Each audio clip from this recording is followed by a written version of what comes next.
Hi, my name is Jarrett Kelsey. Today's date is November 30th of 2018, and the password for this video is sunset. This is my live audience. This is my mom, my dad, and my sister. Say hi, everybody. Hi. I'll put them over here now, and we'll go ahead and get started.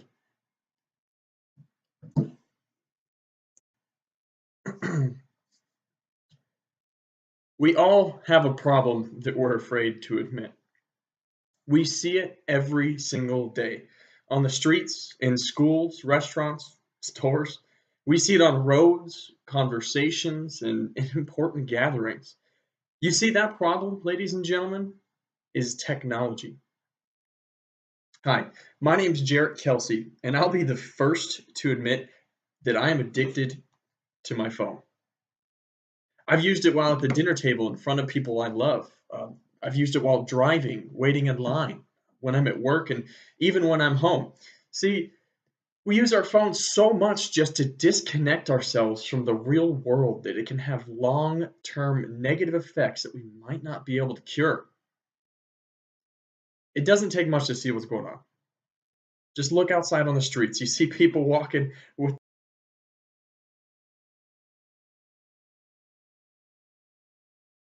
someone's having a date where one, if not both people are on their phones. Look around you right now. I bet someone in the audience is on their phone. This is our problem. We're also disconnected from society that a piece of metal is more valuable than other human beings. I can tell you that I feel awful about it. I hate it. It's a terrible feeling. I sit across from the dinner table with the woman I love, and I can still find the disrespect to show my phone more attention than her. Yet I still do it. And here's the thing, she does it too. That's what we see, yet we choose to turn a blind eye.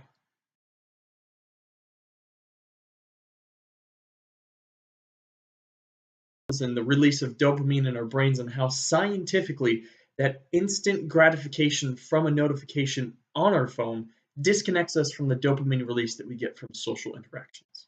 And then it tunnels it into likes, and because we get that more often. There are actually three areas of our brain that's affected. The first is the mesocortical.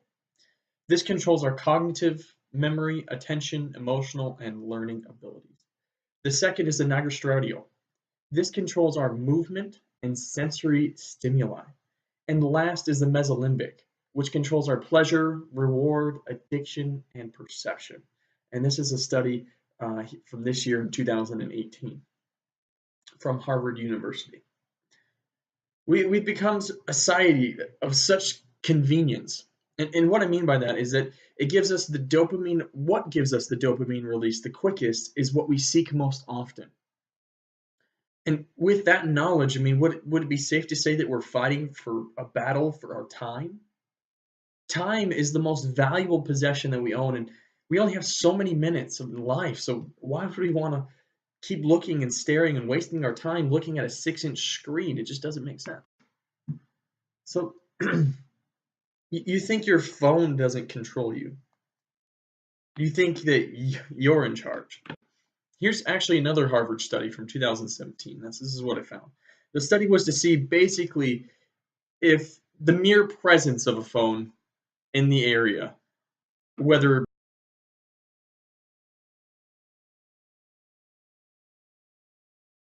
their keys or wallet. Having the phone around still allows us to access the social world, feeding that addiction that is so much stronger than you and I realize. There's another study written by Dr. Rong Wang from 2015. His thesis was that being around cell phones for extended periods of time give a greater risk to develop brain cancer later down the road. Do I need to repeat that? Isn't that something that we've all thought about? I know I sure have, but do we care? Nope. We're so addicted to the dopamine release that's willing to risk our lives for the bing, the vibrate, and the feeling of fame. How can we let ourselves do this?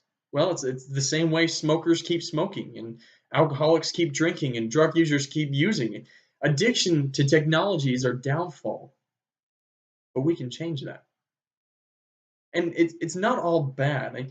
I know phones do great things for us as well. I can't deny that fact, but I'd be lost without basically Google Maps or the easy connection to my friends and family or the ease of access to pay bills or purchasing things online. Phones do us great deeds that I know we can't lose. But if we went back in time and showed someone from 50 years ago a smartphone, they would think pigs could fly. And that's another thing. I'm 24 years old, but I have baby boomer parents, and the first they're the first ones to complain about millennials and our damn phones. But let me tell you, they're the first ones to say how great these things are once they figured out how to use just the basics. What I find is they're like toddlers, where they know enough to use them, but they don't know enough to care. They don't care about the Insta models or the people with the check marks next to their name. They care about the personal interactions. They care about the people around them. They haven't lost their connection to society, and I think that's something that we have to learn from. So here's what I'm asking, and this includes myself. I'm asking everyone who's gotten carried away and let these things, their phones, control their lives instead of the other way around. Tone it back. Take a step back. Do we really need 6 social media accounts? Do we need to know what the person with the 100,000 followers is doing? The answer to that is no. So all I'm asking is delete those apps you don't need. Put your phone down. Smell the roses. Feel the sun on your face. Wave and say hello to people walking by. Show them what it's like to optimize living and technology. Spread the feeling so they can feel that too. If we can do that, I think the world could be a better place. Thank you.